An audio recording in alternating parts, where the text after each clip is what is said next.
ప్రభునందు ప్రియ దేవుని జనంగమా, మన ప్రభువును రక్షకుడైన యేసయ్య పరిశుద్ధ నామములో మీకు శుభములు తెలియజేస్తూ ఉన్నాను.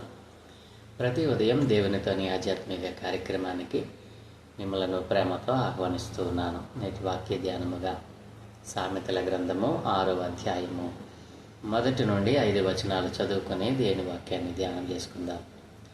నా కుమారుడా, నీ చెలికాని కొరకు పూటబడిన ఎడల, వరుని చేతిలో నీవు నీ చేయి వేసిన ఎడల, నీ నోటి మాటల వలన నీవు చిక్కబడి ఉన్నావు, నీ నోటి మాటల వలన పట్టబడి ఉన్నావు. నా కుమారుడా, నీ చెలికాని చేత చిక్కబడితివి, నీవు త్వరపడి వెళ్ళి విడిచిపెట్టుమని నీ చెలికానిని బలవంతము చేయము. ఇలాగు చేసి తప్పించుకొనుము. నీ కన్నులకు నిద్ర అయినను, నీ కనురెప్పలకు కునుకుపాటైనను రానియకము. వేటకాని చేతి నుండి లేడి తప్పించుకున్నట్లును, ఎరుకువాని చేతిలో నుండి పక్షి తప్పించుకున్నట్లును తప్పించుకునుము. ఆమె దయగలిగిన మా ప్రియ పరలోకపు తండ్రి, మీ ఘనమైన ఉన్నతమైన నామానికి స్తోత్రాలయ. ఏ మంచి లేని మా బ్రతుకులలో మరొక నూతన దినాన్ని దయచేసినందుకే స్తోత్రాలు తండ్రి. ఈ ఉదయమున మేము ధ్యానం చేయటి కొరకు చదువుకున్న ఈ లేఖన భాగాన్ని మా కొరకు దీవించండి.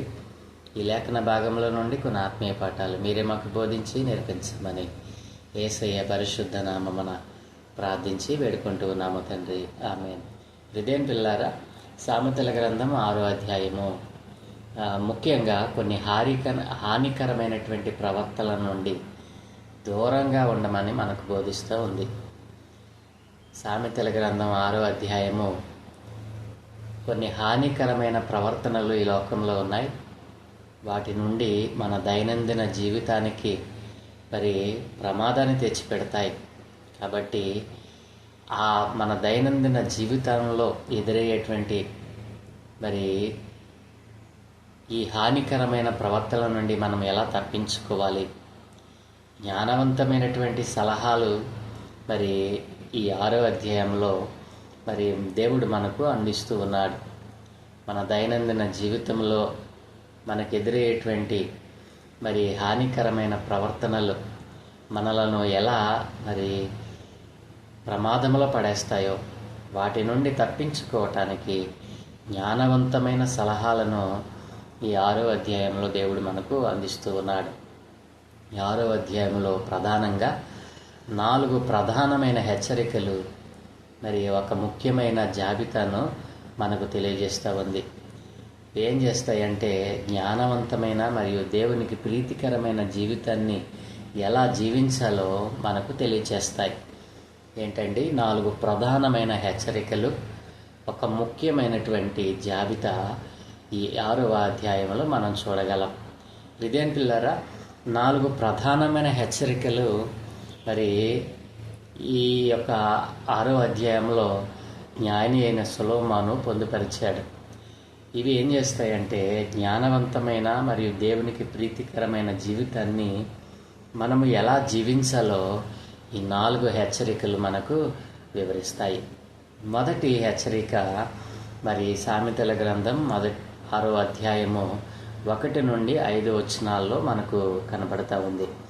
మొదటి హెచ్చరిక, మొదటి ప్రధానమైనటువంటి 4 హెచ్చరికలలో మొదటి హెచ్చరిక ఏంటంటే పూచీకత్తు ఉండవద్దు. షూరిటీ షిప్ అని ఇంగ్లీష్లో మనం అంటాం. పూచీకత్తు ఉండవద్దు.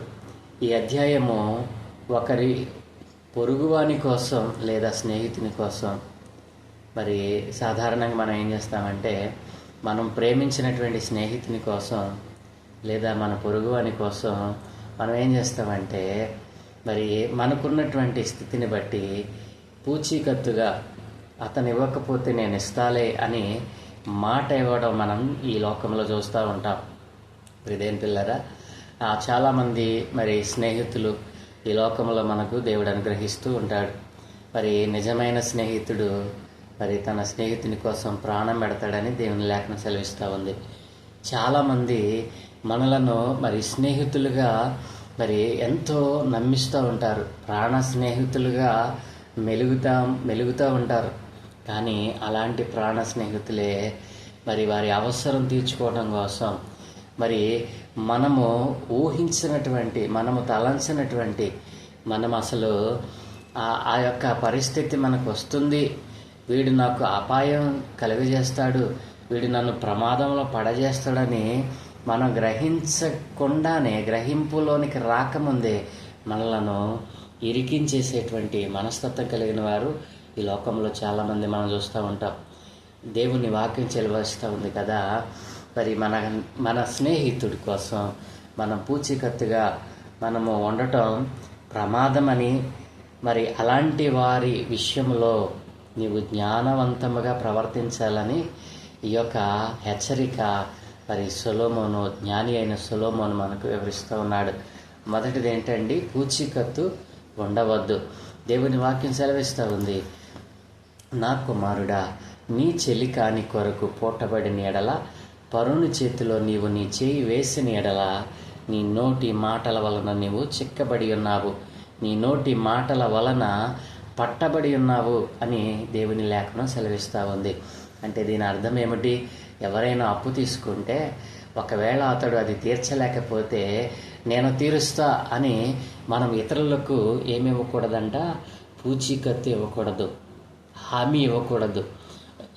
ఈ విధమైనటువంటి హామీ ఇవ్వడం వలన మనం ఏమవుతా ఉన్నాం? మన నోటి మాటల వలన ఎదుటివానికి మనం పూట పెడతా ఉన్నాం. మరి ఒప్పందము మరి దానిని అనుభవించిన వాడు ఒకడైతే దాని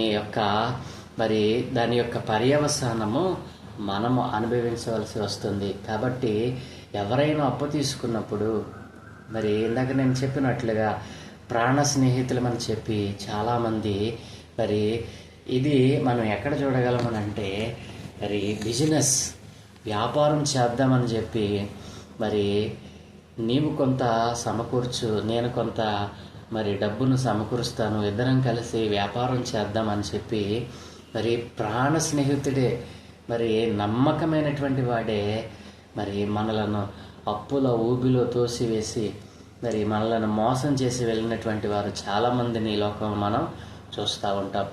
ఇదేని పిల్లరా, ఒకవేళ నీవు ప్రేమించిన నిజమైన స్నేహితుడే, నమ్మకస్తుడే అని చెప్పి నీవు తాను తీసుకున్న అప్పుకు మరి అతను తీర్చలేకపోతే నేనే తీరుస్తానని ఇతరులకు హామీ ఇచ్చామనుకోండి, ఇదేని పిల్లరా, మరి దేవుడు ఏమంటున్నాడో తెలుసా? అట్లాంటి దానిని దేవుడు తెలివి తక్కువ జ్ఞానం అని అంటున్నాడు. తెలివి తక్కువ పని అని దేవుని లేఖనం సెలవిస్తూ ఉంది. కాబట్టి ఇదేం పిల్లల, ఒకనికి మనం హామీ ఇవ్వడం, ఒకనికి మనము మరి నేనే తీరుస్తాను అతను తీర్చలేకపోతని చెప్పడం మరి అజ్ఞానమైనటువంటి తెలివి తక్కువ పని అని ఇక్కడ జ్ఞాని అయిన సొలొమోను మనకు తెలియజేస్తూ ఉన్నాడు. ఇదేం పిల్లరా, జ్ఞాని మరి చాలా సందర్భాలలో ఈ విషయాన్ని గురించి నొక్కు చెప్తూ ఉన్నాడు. సామెతల గ్రంథం 17వ అధ్యాయం 18వ వచనంలో కూడా తన పొరుగువానికి జామీను ఉండి పూటపడువాడు తెలివి మాలినవాడు అని అంటూ ఉన్నాడు. ఇదేం పిల్లరా, గమనించారు కదూ? తన పొరుగువానికి జామీను ఉండి పూటపడువాడు తెలివి మాలినవాడు. మరి తెలివి కలిగిన వాడు ఏం చేస్తాడంటే మరి జామీను ఉండటానికి మరి తాను ఎలా ఆ యొక్క మరి పరిస్థితిలో ఉన్నాడో, తాను తీసుకున్నటువంటి ఆ సందర్భం ఏమిటి, తాను నిజాయితీగా తీసుకున్నాడా లేదా దీనిని వేరే దానికి మరి దైవ సంబంధమైనటువంటిది కాకుండా మరి లోక సంబంధమైనటువంటి విషయాల కోసం తీసుకున్నాడా, మరి దాని వలన అతనికి ఉపయోగం ఉందా లేదా అని వివేచించకుండా మనము అతనికి హామీగా ఉన్నప్పుడు మనం ఎలాంటి వారమంట? తెలివి తక్కువ వారమంటండి. కాబట్టి జ్ఞాని ఏం చేస్తాడు? ఇట్లాంటి వాటిని జ్ఞానంతో వివేచిస్తాడు. అది నేను హామీ ఇస్తే అది నా వలన అవుతుందా లేదా, ఇతడు దానిని తీర్చడానికి సమర్థుడా లేదా అని పొరుగువానిని మొదట మనం బేరీజు వేయాలి. కాబట్టి ఎలా పడితే అలా మనము ఎవరికి పడితే వారికి మనం హామీలు జామీను ఇవ్వటం తెలివి తక్కువతనమని మరి సొలొమోను జ్ఞాని మనకు వివరిస్తూ ఉన్నాడు. ఇది మనల్ని ఎక్కడికి తీసుకుని వెళ్తుంది అని అంటే పేదరికానికి తీసుకుని వెళ్తుంది. అంతేకాదు మనము స్వతంత్రత కోల్పోతాం. ఈ రోజున చాలామందిని మనం చూస్తూ ఉన్నాం. పొరుగువానికి హామీగా ఉండి చాలామంది రోజున పేదరికంలోనికి మరి ఈ భూమి మీద జీవించడానికి స్వతంత్రత కోల్పోయి కొందరైతే మరి తమ జీవితాలను మరి మరి మధ్యలోనే కోల్పోవడం సాలించడం మనం చూస్తూ ఉన్నాం. మరొక లేఖనంలో చెప్తా ఉన్నాడు జ్ఞాని 11వ అధ్యాయము సామెతల గ్రంథం 15వ వచనంలో, ఎదుటివాని కొరకు పూటబడిన వాడు చెడిపోతాడు, పూటబడ నొప్పని వాడు నిర్భయముగా ఉంటాడు. ఎవడైతే ఎదుటివాని కోసం ప్రాణ స్నేహితుడని చెప్పి వాడి కోసం హామీ ఉంటాడో, జామీను ఉంటాడో, పూటపడతాడో వాడు ఖచ్చితంగా చెడిపోతాడు అంటున్నాడు. ఎంత జ్ఞానం లేకపోతే దేవుడు ఈ విషయాలు మన కొరకు రాయిస్తాడండి. ఈ రోజున చాలా కుటుంబాలు ఇలాగుననే జామీను మరి హామీగా ఉండి ఎన్నో కుటుంబాలు మరి చెడిపోయిన కుటుంబాలు మనం చూస్తూ ఉన్నాం. కొందరైతే కుటుంబం కూడా మరి బలవన్మరణానికి పాల్పడడం మనం చూస్తూ ఉన్నాం. కాబట్టి జ్ఞాని అయిన వాడు, దేవుని జ్ఞానోపదేశం పొందినవాడు ఇలాంటి పనిని మాత్రం చేయడు. కాబట్టి ప్రియదేని పిల్లారా, మరొక లేఖనం చెప్తా ఉంది కదా, సామెత 22వ అధ్యాయము 26, 27 వచనాలు మనం చూస్తే చేతిలో చెయ్యి వేయి వారితోనూ అప్పులకు పూటబడి వారితోనూ చేరకము. ఏంటంటే అండి, చేతిలో చెయ్యి వేయి వారితోనూ అప్పులకు పూటబడి వారితోనూ చేరకము.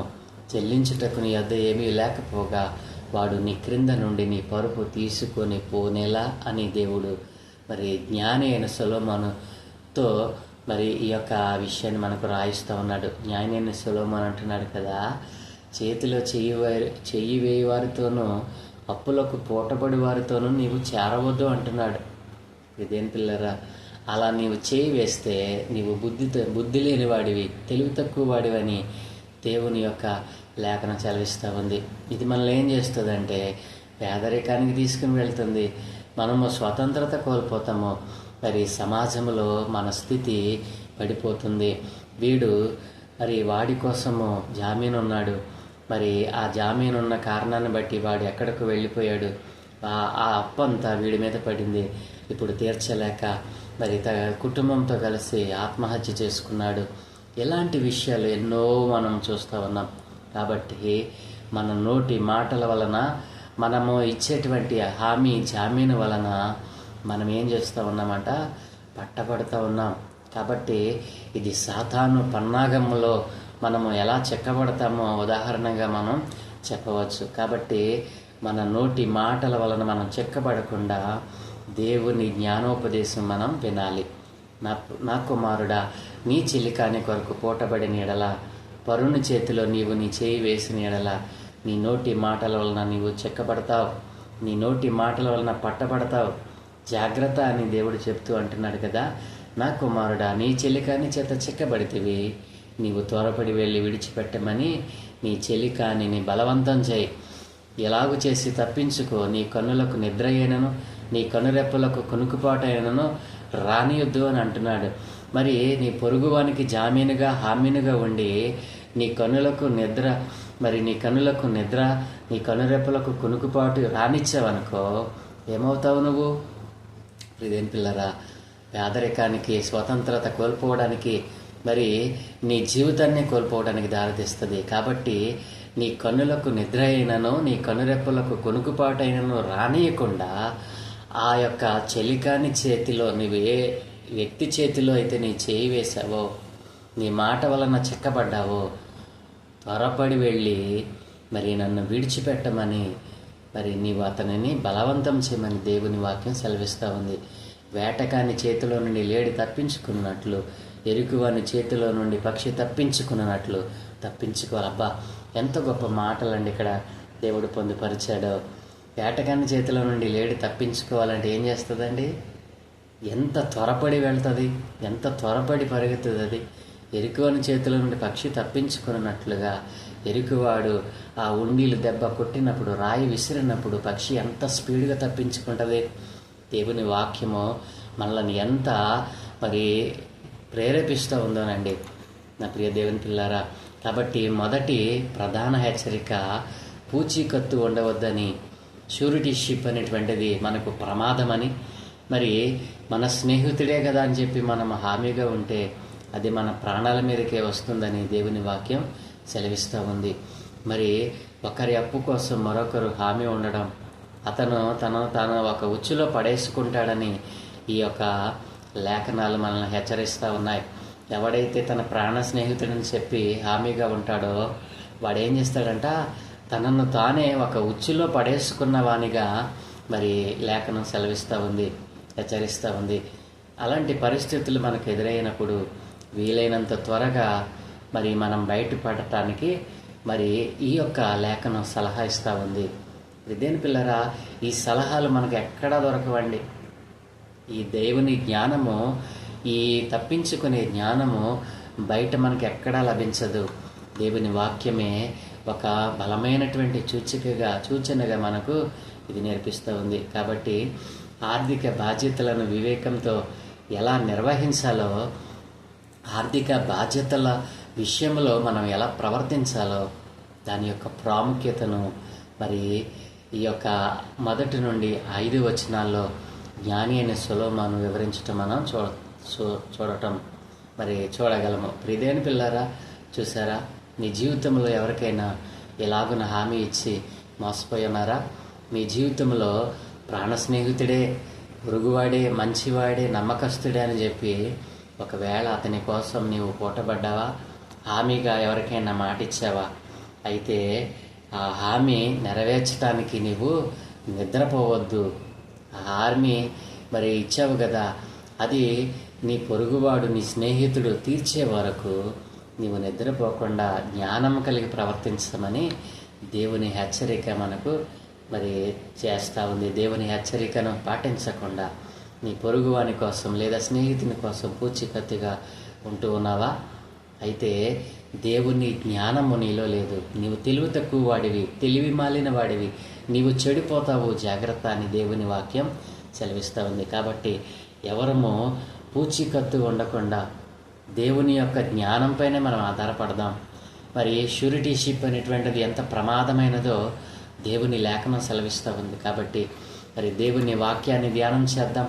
మరి వేటగాని చేతుల నుండి లేడి ఎలా తప్పించుకుంటుందో, ఎరుకువాని చేతుల నుండి పక్షి తప్పించుకున్నట్లుగా అలాంటి హామీల నుండి, జామీనుల నుండి మనము పడకుండా, పొరుగువాని చేతిలో మనం మోసపరచమనకుండా జ్ఞానవంతముగా ప్రవర్తిద్దాం. అలాంటి జ్ఞానమును దేవుడు మనకు అనుగ్రహించునుగాక. ప్రార్థన. సకలాశీర్వాదములకు కారణభూతుడైన తండ్రి, మా మంచి దేవ, గొప్ప దేవ, మీ ఘనమైన ఉన్నతమైన నామానికి స్తోత్రాలయ్యా. ఏమంచలేని మా బ్రతుకులలో మరొక నూతన దినాన్ని దయచేసినందుకే స్తోత్రాలు అయ్యా. ఈరోజు నాయన షూరిటీషిప్ నాయన, ఇదిగో తండ్రి, పూచీకత్తు ఉండటం ప్రమాదమని నీ లేఖనముల నుండి మాకు తెలియజేశారు నాయన. అవును తండ్రి, ఈరోజున చాలామంది తన స్నేహితుని కోసమో, తన పొరుగువాని కోసమో నమ్మకస్తుడని చెప్పి నైనా, ఇదిగో తండ్రి, తాను చేసిన అప్పుకు జామీనుగా ఉండి అనేక మంది నాయన ఎంతో వేదనకు గురవుతూ ఇప్పటికీ నాయన వలన నుండి విడిపింపబడకుండా ఎంతో వేదన చెందుతున్న వారు చాలామంది లేకపోలేదు నాయన.